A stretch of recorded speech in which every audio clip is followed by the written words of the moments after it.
Hi friends, welcome back to my channel Lakshmi spicy tasty food. ఈరోజు recipe పుల్కాలండి. పుల్కాలు మనం ఎక్కువ చేసుకుంటూ ఉన్నాం కదా, ఇవి చాలా స్మూత్గా సాఫ్ట్గా రావాలంటే ఇలా తయారు చేసుకోవాలండి. దీనికి మనకి కావాల్సినంత గోధుమ పిండి తీసుకోవాలి. మనం ఎంత క్వాంటిటీ ఎంతైనా తీసుకోవచ్చండి. మనకు సరిపడా క్వాంటిటీ తీసుకొని దానిలో కొంచెం సాల్ట్ వేసుకోవాలి. పావు స్పూన్ సాల్ట్ వేసుకున్నామండి. వాటర్ మామూలు వాటర్ పోసుకున్నాము. మనకి మరీ లూజ్గా కాకుండా మరీ గట్టిగా కాకుండా సరిపడా వేసుకొని ఇలా స్మూత్గా చేసుకోవాలండి. ఇలా మనం ఇలా కలుపుకోవాలి. ఎంత బాగా కలుపుకుంటే అంత బాగా వస్తాయండి.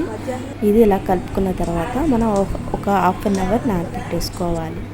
ప్లేట్ పెట్టుకొని నానబెట్టుకోవాలండి. మనం కలిపేటప్పుడే ఎక్కువగా కలుపుకోవాలి. అలా అయితే స్మూత్గా వస్తాయి.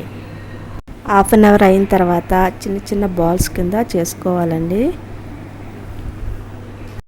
రౌండ్గా చేసుకొని కొంచెం వెడల్పుగా. ఇప్పుడు స్మూత్గా మన చపాతీని చేసుకోవాలి. చపాతీ చేసే ముందు కొంచెం పిండి వేసుకొని ఇలా రౌండ్గా చేసుకోవాలండి. చపాతీ చేసేటప్పుడు కొంచెం గోధుమ పిండి కలుపుకొని పైన పిండిలా వేసుకొని ఇలా రౌండ్గా చేసుకోవాలండి. ఇలా అన్నీ తయారు చేసేసుకోవాలి. ఒకసారి తయారు చేసుకొని పెట్టుకోవాలి.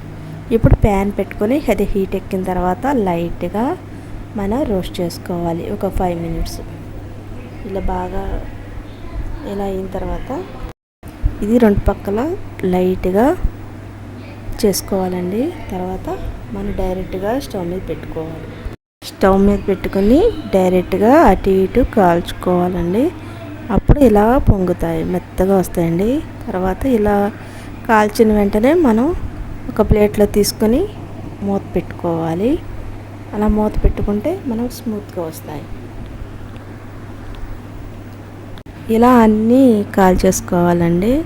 చపాతీని ఫస్ట్ పెనం మీద లైట్గా ఇలా వేడి చేసుకుని తర్వాత మన స్టవ్ మీద కాల్చుకోవాలి. అలా అయితే కరెక్ట్గా వస్తాయి. ఈ వీడియో కనుక మీకు నచ్చినట్లయితే లైక్ చేయండి, షేర్ చేయండి, సబ్స్క్రైబ్ చేయండి. Thank you for watching.